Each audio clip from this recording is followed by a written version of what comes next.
Hi, you're listening to Childless and Moving Onward.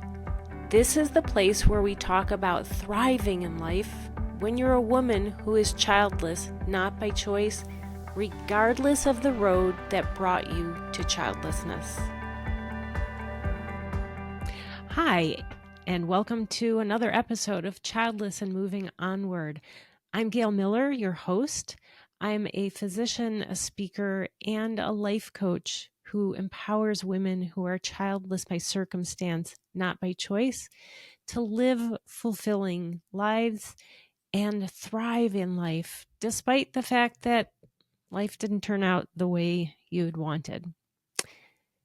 So, today's topic, it's a last-minute change from what I had planned to talk about.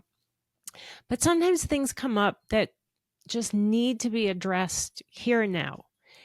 And this is one of those times. It's something I can't stay silent about.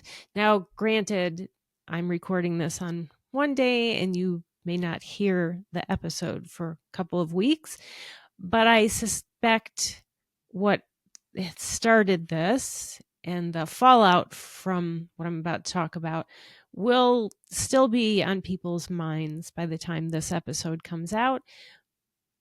But as I talk more and you realize what the topic is, this is very timely for women who are childless when you don't want to be. And it's timely for women who have chosen to be child-free. So it is something that will be relevant, unfortunately. So listen on and you'll understand why I'm saying unfortunately.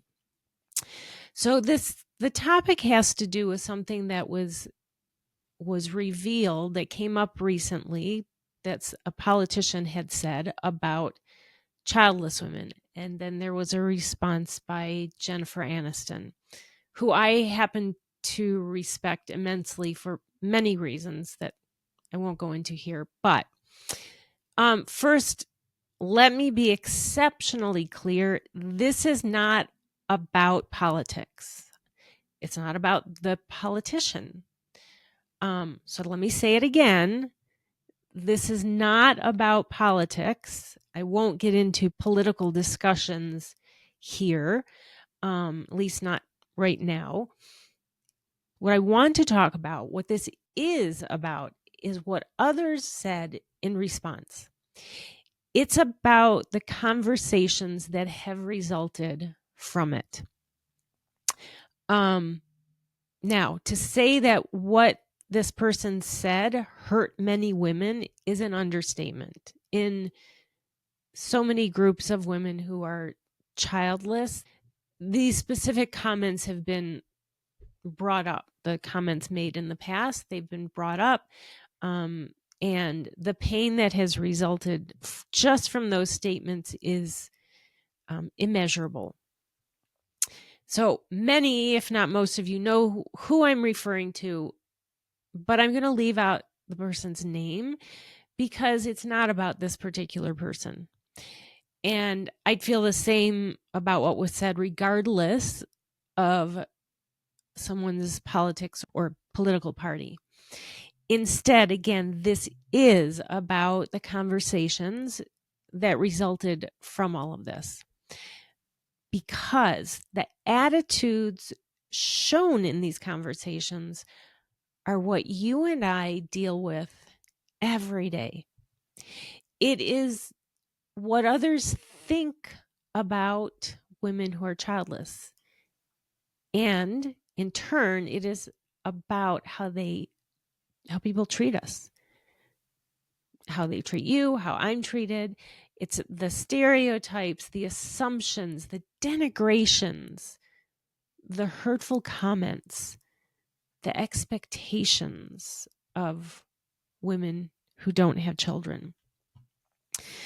So of course, following the comments that came to light, the memes came out, and lots of opinions accompanied that. So I decided to read through the responses on a variety of pages in different groups and different social media forums. And I was both amazed and at the same time, not the least bit surprised. Amazed at the judgment and the nastiness thrown at women who don't have children, but also not surprised because, like all of you listening who are childless, I live with it. You live with it. We deal with it all the time. We live with the hurtful and incorrect stereotypes. We live with people judging and looking down on us. So the ugliness, the negative assumptions and stereotypes about childless women in all of those, in the comments, one after the other, were just astonishing, and yet not really. Along with the nasty judgments also came a deep lack of understanding of childlessness, of the many, many different reasons why someone would be childless when you don't want to be, of what being in these situations feels like and takes out of us, of what the treatment of infertility entails, and the emotional, the physical, and financial toll of it all. Now, of course, this wasn't a scientific look at numbers and figuring out real statistics in terms of what percentage of people had these very unkind attitudes. That's putting it mildly. This was just my own perusing of some of the thousands and thousands of comments. Now, I did read through probably hundreds. So, of course, that doesn't mean this is an accurate accounting. So with that disclaimer, what I found was about 50-50 in terms of support. About half of the comments I read who were not coming from women who are childless and trying to defend themselves. These were people who were speaking about the topic, who had no personal experience, were not childless, not by choice. So about half of the comments that I read were empathetic. They were understanding and supportive. And then about half were anything but. One woman wrote comment after comment and was really nasty about childless women, was engaging with others in a nasty way. And every single comment of hers included a statement that she's in healthcare, so she knows. She never identified what she did in healthcare. I don't know. Are you a pharmacist? Are you a pharmacy tech? Are you a pulmonologist, a lung doctor? Are you a phlebotomist? Are you a receptionist in an office? Just that she kept saying in every comment that she was in healthcare, so she knows. Okay. That is what she kept saying. I'm in healthcare, so I know. And along with this, kept saying in a variety of different ways, but kept insisting that because she's in healthcare, she knows there's always something that can be done to have a child. And then listed a list of options of different potential treatments, none of which she understood in terms of what they entail, of the implications, the health effects, etc. There was this very clear lack of understanding. And so here's the thing. I'm in healthcare too. I am a physician. My specialty is maternal fetal medicine. I would never presume that because I'm a physician also, that I can tell someone else what their cardiologist should be doing, what options someone who has a heart problem, what their options are. And in fact, in physician groups, it's common. It's at least a daily thing, a daily post at minimum, of a physician posting a question about a medical diagnosis that either they've just been given or a family member or someone they care about.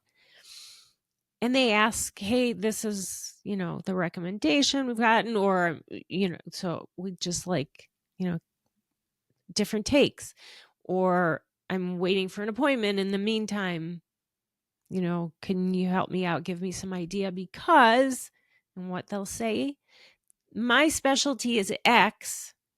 This is specialty, Y. It's outside of my practice. I don't know this.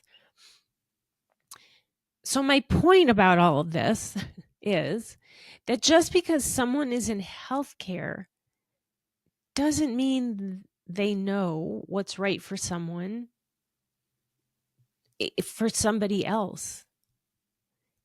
And certainly doesn't mean they have an understanding of infertility or childlessness or the genetic diagnoses that sometimes are reasons for why someone can't have a child, or the chronic illnesses that are reasons that someone may not be able to get pregnant, or may be able to get pregnant, but it's unsafe. Just because someone is in healthcare doesn't mean they know what they're talking about. And very clearly, this woman, with all her many, many comments, was wrong. But it's not just people who are in healthcare who do this. The same goes for people outside of healthcare. It happens all the time. But everyone thinks they know. Everyone has an opinion with no knowledge of the facts. Or because, well, I know someone who did. Great. That one person has totally different situation than mine, doesn't translate, and it's none of your business. But it happens all the time. We're told we're selfish, we made poor choices, we're irresponsible, we're not real women. And that's just the start. And what accompanies that, of course, is that we're less than. One woman in one of the threads who is involuntarily childless, she wrote that. She wrote a comment trying to explain to someone that she is single, not by choice, because she never found the right person. And she said that becoming a single parent wasn't an option for her. She didn't explain why, and she doesn't have to. It's nobody else's business. But she said, so I did not become a single parent. The person she was responding to, because she was responding to someone who was denigrating childless women and, that there's always a way. This was somebody totally different than the person who's in healthcare who just knew all there was to know about infertility. She was responding to this comment, really nasty, negative comment about childless women, and explaining her situation, that she did not become a single mom. This same person who had denigrated childless women said, well, of course, this was written, so I'm putting my own tone in how I read it, but the answer was, nobody should become a single mom. It's sinful. I mean, seriously. It's damned if you do and damned if you don't. And that is kind of the point to some degree of all of this, is no matter what you do, you're going to be judged. So I do want you to remember that, that in part, this is because of the negative views of childlessness, but also in part because people just love to judge, and there's no shortage of that. So for those of us who are childless, also in professional settings, we're viewed as less accountable. We're passed over for promotions because of that attitude. Also because they will say, people with children need to earn more. I don't know that people will say that directly now, because that may get them into trouble. But I do know in the past that was a very common statement from bosses. Women without children are expected to work extra, stay late, take on extra responsibilities because, well, you don't have children to get home to. So beyond what the politician said is real everyday life and the negativity that women without children face from our families, our friends, the greater community, work, society as a whole. The conversations that resulted from his comments were revealing, to say the least, but not surprising. They demonstrated the painful attitudes, comments, and behaviors towards us that we face all the time. The conversations that resulted highlighted the lack of support and understanding. Now, I don't have any simple takeaways today for this. I'm really here because I want to start a conversation among women who don't have children so that we can have conversations in supportive settings rather than with people who don't and won't ever understand. And I want you all to know that you are not alone in this. You did nothing wrong. Don't internalize the messages from others that you made poor choices, that you had choices. No one else is in your shoes, so don't judge yourself by what society thinks. The people denigrating us don't deserve our energy thinking about them. They don't deserve the energy to engage and argue with them because you're not going to change their minds. It helps no one. It does hurt you. So turn that energy instead to yourself and caring for yourself. Scroll by, don't engage, snooze people or unfriend and unfollow. Take a social media break. Take care of you and recognize that you matter. You don't have to be a mom to matter. Now, for those who are looking for support, a support group, please go ahead and join my free monthly circle of support. It's a place to be with other women who get you, right? It's other women who are childless. It's a private, safe space, a place to vent and feel among friends instead of feeling like you're on the outside looking in. All right, that's all for today, and I will see you next week.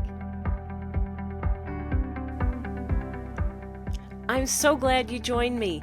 Thanks for listening. I hope you enjoyed the episode. If you liked it, you can find more tips, insight, and support in a private space with other women who are like you, so they get you. You can do that by joining my free Facebook group, When Being Childless Isn't by Choice. Join us by clicking on the link in the show notes. You can also stay up to date with me on Instagram at Childless Path Onward and Facebook and YouTube at Path Onward. Thanks again, and I'll see you next week.